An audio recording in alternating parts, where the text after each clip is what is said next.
दिन की शुरुआत चाय के साथ। मेरे गेस्ट हाउस के बाहर ही चाचा की शॉप पे मैं गया, जहाँ मैं 2 दिन से चाय और नाश्ता कर रहा था। वहाँ मैंने चाय नाश्ता करने के बाद मैं निकल पड़ा बेट की तरफ। द्वारका का रास्ता पार करते हुए मंदिर के सामने होते हुए मैं चला गया हाईवे की तरफ, जहाँ से मुझे हिचाइकिंग करनी थी बेट द्वारका के लिए, जो कि था 30 किलोमीटर। तो कैसे हैं आप लोग? मैं बढ़िया, आप भी बढ़िया होंगे, आई होप सो। कोविड से लड़ रहे हैं अपन सब लोग, लेकिन कोविड के बीच में भी छोटी छोटी खुशियाँ ढूंढनी। तो मैं तो ट्रैवल करके अपनी खुशियाँ ढूंढ रहा हूँ। आप भी कुछ ऐसा करो जिससे खुश रह सको। बाकी ये तो चलता रहेगा और होता रहेगा सही। तो फिलहाल बात करते हैं मैं कहाँ हूँ। तो मैं हूँ द्वारका के अंदर। काफ़ी 2 दिन यहाँ पे बिताए मैंने, काफ़ी अच्छे थे, काफ़ी मतलब पॉजिटिव वाइब यहाँ की थी। तो अभी मैं द्वारका से 30 किलोमीटर दूर एक जगह है बेट द्वारका करके, एक आइसलैंड पे एक मंदिर बना हुआ है। तो वहाँ जा रहा हूँ। तो वहाँ के लिए मैं थोड़ा आउट आ गया हूँ। यहाँ से मैं लिफ्ट लूँगा, देन हिचाइक करके अपन 30 किलोमीटर क्रॉस करेंगे। तो यहाँ से 30 किलोमीटर पीछे की तरफ द्वारका रह गया, और सब बढ़िया चल रहा है। बाकी मेरी ट्रिप काफ़ी अच्छी जा रही है। जो ऑल इंडिया ट्रिप जा रही है, आज शायद 8वां 9वां दिन है। तो वीडियो नहीं देखे तो पीछे जाके इसी प्लेलिस्ट के अंदर देखो। फर्स्ट डे टू सारे वीडियो बने हुए हैं कि मैंने गुजरात ट्रैवल कर रहा हूँ। फर्स्ट में मैंने सबसे पहले गुजरात स्टेट को पिकअप किया है। तो अभी 10 दिन और गुजरात में चलेंगे, उसके बाद मैं महाराष्ट्र चला जाऊँगा। तो आगे और अपडेट होता है तो देता हूँ मैं आपको। तब तक के लिए चैनल को सब्सक्राइब कर लो, इंस्टाग्राम पे फॉलो कर लो, ताकि बराबर आपको स्टोरी मिलती रहे। तो चलो बताता हूँ आगे क्या होता है। तो गाइस अभी मैं द्वारका से 7 किलोमीटर बाहर आ गया हूँ। वेरावल क्या वरवाला करके, और वरवाला रामबा भाई ने मुझे लिफ्ट दी। रामबा भाई ये द्वारका की है। तो 2 दिन द्वारका में था, लेकिन आपसे मिल नहीं पाया, अब मिल गया हूँ। इन फ्यूचर कभी आऊँगा तो आपसे ज़रूर मिलूँगा। तो अब यहाँ से लगभग 25 किलोमीटर हो ना? 25 किलोमीटर हो रहा है। उधर चलते हैं आपको और अपडेट देता हूँ, और कुछ भी हिचाइक मिलता है तो। रामबा ने मुझे लगभग 7 किलोमीटर का लिफ्ट दिया, आपको पता है। बहुत ही काइंड पर्सन था रामबा, बस टू काइंड पर्सन। और मतलब चाय पी लो भाई, चाय पी लो। तो साथ में चाय पी, और then he drop me at another point. थोड़ा आगे ड्रॉप किया ताकि मुझे वहाँ से आसानी से लिफ्ट मिल जाए। And he promise me also that we will met another day on Dwarka. शायद मिल जाएंगे हम कभी द्वारका में वापस। तो नंबर ऑफ एक्सचेंज किए हमने, और उन्होंने मेरे वीडियो भी देखे। तो चलो अभी आगे चलते हैं। 25 किलोमीटर है, हो जाएगा। देखो 5 मिनट में मुझे अगर 6-7 किलोमीटर का लिफ्ट मिल गया था, तो अभी तो मिल ही जाएगा। तो अभी आफ्टर 30 मिनट्स मुझे दूसरा लिफ्ट मिल गया मनसुख भाई के साथ। मैं ओखा जा रहा हूँ। तो आधे घंटे में पहुँच जाएंगे ना, आधे पौन घंटे में ना, पौन घंटे में पहुँच जाएंगे। तो फिर हम उधर जाके आपको और आगे की स्टोरी बताते हैं, वहाँ पे मंदिर वगैरह भी दिखाते हैं। तो इस तरीके से ट्रक में बैठकर मैं हिचाइक करते हुए बेट द्वारका की तरफ निकल गया। रास्ते में जो भी पड़ाव आ रहा था, जो भी जगह आ रही थी, बाबा मुझे एक्सप्लेन कर रहे थे, उसके बारे में मुझे बता रहे थे। बीच में कुछ टाटा फैक्ट्री, बड़ी फैक्ट्रियाँ और बड़े बड़े बंदरगाह थे, जिसके बारे में वो मुझे बताते जा रहे थे। बहुत ही जल्द मैं पहुंच गया बेट द्वारका। हाँ जी, यह है बेट द्वारका, जहाँ से अब मुझे फेरी लेकर बेट द्वारका की तरफ जाना था। यहाँ काफ़ी शॉप्स, काफ़ी स्टॉल्स और काफ़ी ख़रीदारी के लिए काफ़ी सारी दुकानें लगी हुई थी। थोड़ी देर में मैं किनारे पर पहुंच गया, जहाँ से मुझे बोट लेकर बेट द्वारका आइलैंड की तरफ जाना था। काफ़ी भीड़ थी, काफ़ी सारे लोग थे जो दर्शन करने के लिए आए हुए थे। काफ़ी सारे पक्षी थे जिनको लोग दाना डाल रहे थे, और मैं भी बैठ गया अपनी फेरी के अंदर।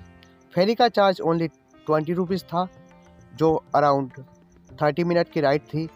और इसमें बैठने के बाद हम निकल पड़े बेट द्वारका आइलैंड की तरफ। बोट के अंदर बहुत सारे वेंडर्स थे जो पक्षियों के लिए दाना बेच रहे थे, और लोग उनको दाना खिला रहे थे। काफ़ी सारे पक्षी ऊपर चहचहा रहे थे, और ये नज़ारा काफ़ी रोमांचक था। धीरे धीरे समुद्र के अंदर होते हुए, दरिया के अंदर होते हुए हम पहुंच गए बेट द्वारका आइलैंड की तरफ। नीचे उतरते ही मैंने देखा कि काफ़ी सारे शॉप्स, काफ़ी सारी भीड़, काफ़ी सारे लोग मौजूद थे जो अपनी फेरी का इंतज़ार कर रहे थे। एक बंदर भी था जो वहाँ अपना करतब दिखा रहा था। उसके अलावा स्टॉल्स, शॉप्स, खाने पीने की और सब तरह की शॉप्स वहाँ पे थी। बेट द्वारका बहुत ही छोटा टाउन है जहाँ अराउंड 12,000 पब्लिक रहती है। सो फाइनली बेट द्वारका में हूँ मैं। बाय बोट आया था, देख लिया होगा आपने, वीडियो तो देखी है। तो अभी यहाँ से चलते हैं अपन हनुमान मंदिर की तरफ। एक हनुमान मंदिर है, वहाँ पे काफ़ी अच्छे बीचेस वगैरह हैं और शायद ठहरने का जगह मिली तो अपन वहीं कैंपिंग करेंगे। और यहाँ से लगभग 5 किलोमीटर है। मगर बात यह है, यहाँ पे हिचाइक हो ही नहीं सकती क्योंकि यहाँ पे सिर्फ कुछ ऑटोज़ अवेलेबल है पब्लिक ट्रांसपोर्ट के लिए। बाकी बाइक्स, साइकिल, इसके अलावा ऑटो के अलावा कुछ भी नहीं है, क्योंकि वो जो ऑटो है वो भी बाय बोट लाए गए हैं यहाँ पे पब्लिक ट्रांसपोर्ट के लिए। तो देखते हैं क्या होता है। अभी भूख भी लगने लगी है, अब लगेज ज़्यादा है तो 5 किलोमीटर चलना तो मुश्किल तो नहीं है, चल भी सकते हैं। तो देखते हैं क्या होता है। कोई अगर ऑटो वाला भी लिफ्ट दे दे, हिचाइक हो जाए, बेटर होगी। सो ये है द्वारका नगरी। सोने का बना हुआ है पूरा, सोने का तो कैसे बोल सकते हैं, लेकिन बाहर जो पॉलिश है वो सोने की है। रियल में सोने की पॉलिश है, ये कोई कलर नहीं है। और अंदर काफ़ी सोने की इसकी चीज़ें रखी हुई है। तो if I get chance then I will show you, दिखाता हूँ मैं आपको। अंदर जाने के लिए 40 रुपीज़ टिकट है, लेकिन मेरे पास लगेज बहुत है तो मैं रख नहीं सकता। बाहर कोई क्लॉक रूम नहीं है यहाँ पे। तो देखो बाहर से ऐसा है। इफ़ आई गेट चांस आपको शो दिखाता हूँ मैं अंदर से। इसका टिकट 40 रुपीज़ था, जो वर्थ था। अंदर देखने पर काफ़ी तरह की झांकियाँ, काफ़ी तरह के मंदिर, श्री कृष्ण की जीवनी की सारी परिदशा यहाँ पे मौजूद थी।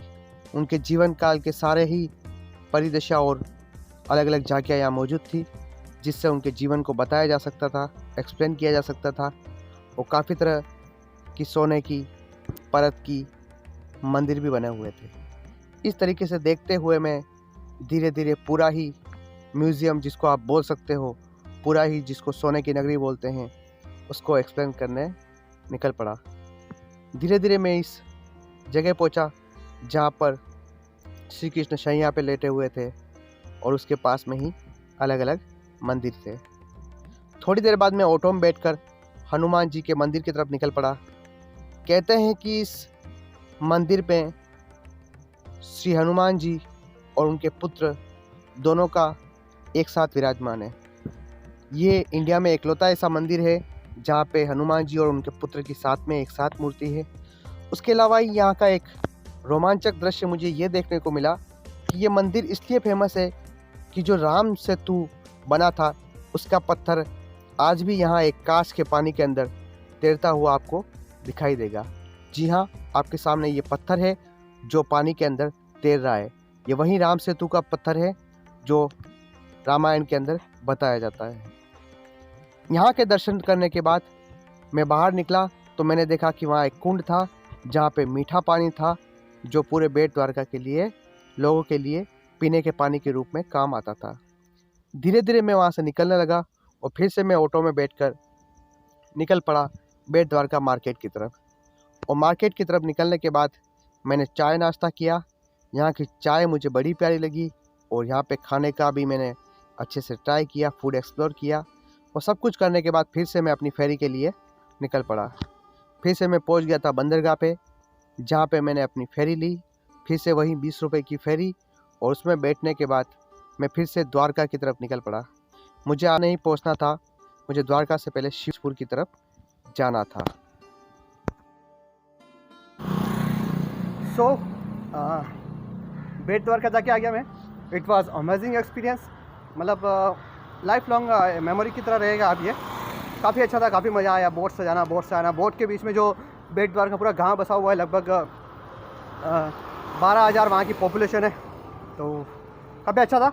अभी मैं जाऊँगा शिवराजपुर बीच की तरफ, तो यहाँ से थोड़ा देखता हूँ। ऊंचाई लगभग अराउंड 20 किलोमीटर है यहाँ से, तो आराम से चला जाऊँगा। अभी तक 5 बजे है। तो गाइस अभी मैं पूछ गया हूँ शिवराजपुर से 4 किलोमीटर दूर है ना? 4-5 किलोमीटर, 10 किलोमीटर। दादा मिले हैं? दादा आपका नाम? केसरी सिंह। दादा आपका नाम? मुकेश भाई। तो ये दोनों ने मुझे अच्छा प्यार से, अभी मुझे काका लेके जाएंगे थोड़ा आगे, और फिर मैं शिवराजपुर बीच पे पहुंचता हूँ, आपको कैंपिंग वगैरह करते हैं वो बताता हूँ। So now I am at Shivrajpur village में हूँ। मकरपुर है ना?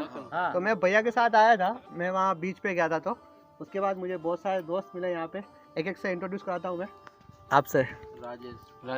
राजेश भाई, वनराज भाई, सिद्धराज। सिद्धू भाई,